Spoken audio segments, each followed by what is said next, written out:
सही, सही। अच्छा सर, इस पे नेक्स्ट क्वेश्चन जो मेरा होगा कि मैंने एक सजेशन वो आपकी भी रखी थी उसका, कि ये जो क्यों ना हम इनके लिए कोई वन विंडो सोल्यूशन बना दें, क्योंकि ज़्यादातर लोग आते हैं, पीस है, ज़ाहिर है एक इदारा है, फिर उसके बाद एफबीआर आ गया, फिर वो लोग जो पंजाब में बैठे हैं, सिंध में बैठे हैं, या तो ज़ाहिर है वहाँ पे प्रोविंशियल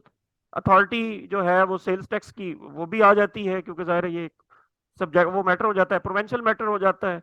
तो लोग जो है वो थोड़ा सा कहते हैं कि तो क्या आप क्या समझते हैं कि अगर गवर्नमेंट ये चाहती है, गवर्नमेंट अब देख ही रही है कि भाई मैन्युफैक्चरिंग इंडस्ट्रियां लगाते हुए 8-10 साल लगेंगे, एक एकदम पाकिस्तान इंडस्ट्रियल कंट्री नहीं बनने वाला, टैक्स रिफॉर्म्स हैं, एग्रीकल्चर रिफॉर्म्स हैं, वो एक लंबी बहस है, सजेशंस हैं कि पाकिस्तान ने बेहतर कैसे होना है। लेकिन अगर इमीडिएट हम कर सकते हैं, अगर हम सिर्फ आईटी इंडस्ट्री बचा लें और इसको थोड़ा सा ग्रो कर लें, या इनके लिए कुछ थोड़ी सी सहूलत हम दे दें इनको, आप क्या समझते हैं कि टैक्स और कंप्लायंस जरा नॉर्मल करनी चाहिए, या वन विंडो सोल्यूशन की तरफ जाना चाहिए कि एक इदारा हो या एक डेस्क हो जहां पे आप जाए वो फ्रीलांसर और उसका सारा मसला हल हो जाए? अच्छा, अब ये जो हमारे यहाँ वन विंडो का कंसेप्ट है, अभी देखें, एक special technology zone authority government of Pakistan ने बनाई है, ठीक है। और उस स्पेशल टेक्नोलॉजी जोन अथॉरिटी के तहत मुख्तलिफ जोन्स क्रिएट भी हो रहे हैं, और उन जोन्स के अंदर इस अथॉरिटी में बहुत सारे आपके, बल्कि ज्यादातर मसाइल आपके वन विंडो सोल्यूशन पे आपको मिल जाते हैं, ठीक है। तो उस अथॉरिटी को कितने लोग अवेल कर रहे हैं, उस अथॉरिटी में जो सहूलियात अवेलेबल हैं उनको कितने लोग अवेल कर रहे हैं, एक ये क्वेश्चन मार्क है, ठीक है। उस अथॉरिटी के दायरा कार को भी बढ़ाने की जरूरत है। दूसरी तरफ पाकिस्तान सॉफ्टवेयर एक्सपोर्ट बोर्ड है, और चूंकि मैं उनके साथ काम कर रहा हूँ तो मैं पर्सनली जानता हूँ कि बहुत अच्छा काम कर रहे हैं, बहुत प्रोग्रेसिवली उसके ऊपर काम कर रहे हैं, ठीक है। तो मेरा ख्याल है कि गवर्नमेंट ने अपने एंड से इन दो इदारों के पास काफी चीजें दी हुई हैं, Aldous it is not perfect, लेकिन इन चीजों के ऊपर काम हुआ है, काफी ज्यादा काम हुआ है। हमें इसको मजीद प्रमोट करने की जरूरत है, और लोगों को भी जो फैसिलिटी अवेलेबल है, हम उनकी तरफ हम जाते नहीं है। हम बहुत सारे पॉलिटिकल टॉक शोज, अगर यही एक पॉलिटिकल टॉक शो आपका मेरा होता,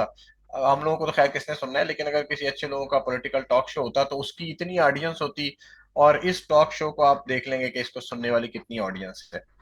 तो वैसे तो कम हमें अपने रवैयों में तब्दीली लाने की जरूरत है, और यस आई एग्री कि गवर्नमेंट की तरफ से भी रिफॉर्म्स लाने की जरूरत है, लेकिन इसमें थोड़ा सा एक पहलू जो है ना वो बहुत इंपॉर्टेंट है। जी। देखिए, ये जो इंफॉर्मेशन टेक्नोलॉजी सेक्टर है ना, इसमें क्या सर्विस जा रही है और किस चीज के बस पैसे आ रहे हैं, इसकी ट्रेसेबिलिटी बहुत मुश्किल काम है, ठीक है, ऑलमोस्ट इम्पॉसिबल है ना। तो इसमें फिर अपॉर्चुनिटीज हैं मनी लॉन्ड्रिंग की और बहुत सारे इश्यूज की, जिसकी वजह से गवर्नमेंट को फिर एफएटीएफ रेगुलेशंस और इन चीजों का सामना करना पड़ता है। अब ओईसीडी ने इस किस्म के रिजीम को, जहां पर ये होता है ना टैक्स वाला, उसमें उन्होंने इस किस्म के रिजीम को हार्मफुल टैक्स रिजीम डिक्लेयर किया हुआ है। और ये पाकिस्तान का जो रिजीम है इस वक्त एग्जेम्पशन का अभी तो चल रहा है, लेकिन फ्यूचर में इसको हार्मफुल टैक्स रिजीम भी डिक्लेयर किया जा सकता है, और गवर्नमेंट को हो सकता है ये करंट रिजीम इससे ज्यादा सख्त करना पड़े जितना अभी मौजूद है। और ये गवर्नमेंट के लिए, क्योंकि आप ओईसीडी के मेंबर हैं, आप एफएटीएफ की रिक्वायरमेंट्स को आपने फॉलो करना है, तो अभी ये एग्जेम्पशंस बरकरार रहेंगी, लेकिन जो कंप्लायंस रिक्वायरमेंट्स हैं आप कहें वो कम हो जाए तो मेरा ख्याल है कि फ्यूचर में बढ़ेंगी, ये फ्यूचर में गवर्नमेंट को बढ़ानी पड़ेंगी। जैसे इंडिया में भी अब और बहुत सारे मुल्कों में अब ये सिलसिले शुरू हुए, आपको पता है यूएई में भी कॉर्पोरेट टैक्स आना शुरू हो गया, वहां पे बिल्कुल। वैट ऑलरेडी आ चुका है, वहां पे बैंक अकाउंट खोलना अब एक मुश्किल काम है, ठीक है। तो इसी तरह पाकिस्तान में भी ये जो कंप्लाइंस वाली रिक्वायरमेंट्स है ना ये बढ़ेगी। तो जो मनी लॉन्ड्रिंग और ये सारे मामला हैं उनकी वजह से ये एक्सपेक्ट करना कि कंप्लाइंस रिक्वायरमेंट कम हो जाएंगी, मेरा ख्याल है कंप्लाइंस रिक्वायरमेंट गवर्नमेंट को लामहला बढ़ानी पड़ेगी। तो सही। अच्छा, फ्यूचर इतना इसमें आसान नहीं है। इसमें आपने बिल्कुल सर सही फरमाया। मैं पिछले दिनों एक रिन्यूअल के केस में पीएससीबी मेरी मीटिंग थी, मैं वहां पे था, तो उन्होंने एक बड़ी खूबसूरत बात की। उन्होंने कहा जी कि आप जो हमें पीआरसीज दे रहे हैं ना, इसमें बैंक ने सिर्फ ये लिखा है कि अमाउंट ट्रांसफर हुई है, किस मद में हुई है, अब आप वापस जाएं, वहां पे आईटी का कोड नहीं वो डाल के देंगे तो हम नहीं इसको मानेंगे। वो आप वाली बात ठीक है कि ये दोनों एंड्स पे मसला है कि पाकिस्तान में हम ये देखते हैं कि पैसा वाइट कैसे हो सकता है, या बाहर से पैसा कैसे पाकिस्तान आ सकता है, तो फिर उसमें हर जायज नाजायज तरीका जो है उसको इस्तेमाल किया जाता है। तो वो अब आप वाली बात ठीक है कि वो कंप्लायंस उन्होंने इतनी टाइट कर दी है